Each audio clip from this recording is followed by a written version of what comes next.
So if sad single white lady is a stereotype, I'm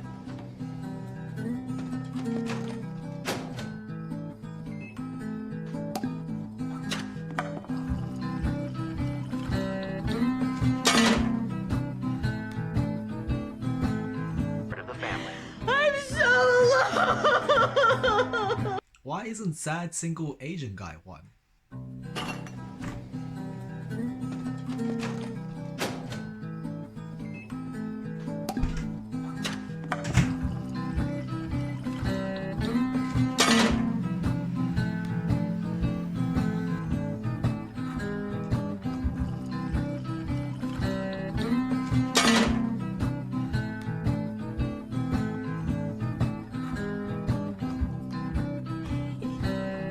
Not that I am one.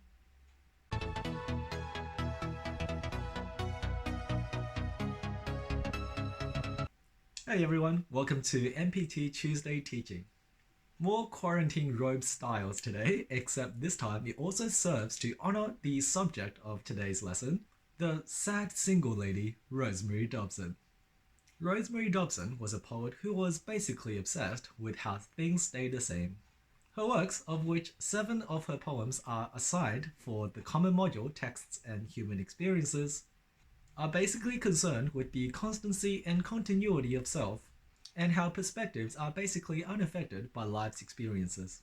Dobson uses her everyday personas to show how basically unrelatable they are and how satisfied they are with their lives, and basically unconcerned with the future or change. The natural landscapes and slice of life scenes in her poetry are used by Dobson to illustrate how basic rural living is compared to the urban. And finally, Dobson's predominantly female personas are basically satisfied with their lives and give no concern to the conflicts of their internal and external struggles. Yes, that was the troll version. For those of you new to the series, my poor teaching is half troll version designed to challenge you to think about exactly why each of the points are wrong, and half real teaching that hopefully shows you something that you didn't know or think about the texts before.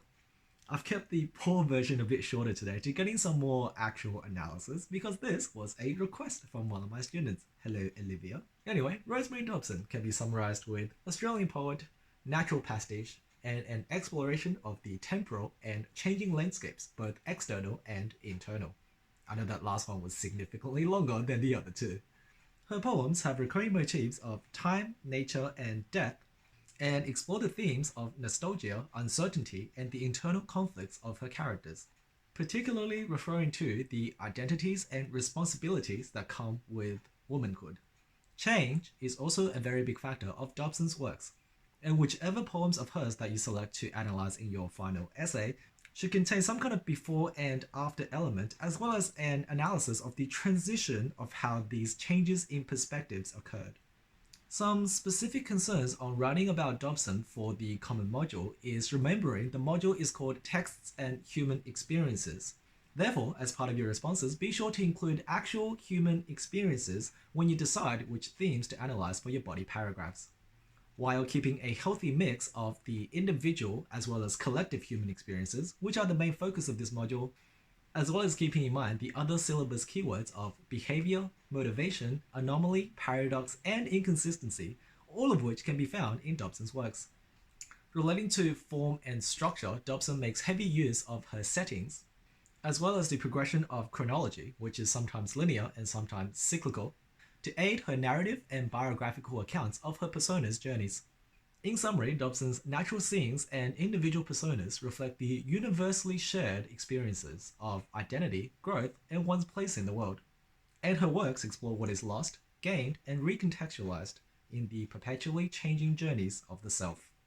That's it for today's Tuesday teaching. I know I kept it a bit general and vague, so if you like any specific poems or themes or topics broken down in more detail, please leave it in the comments below and I'll do my best to get back to you.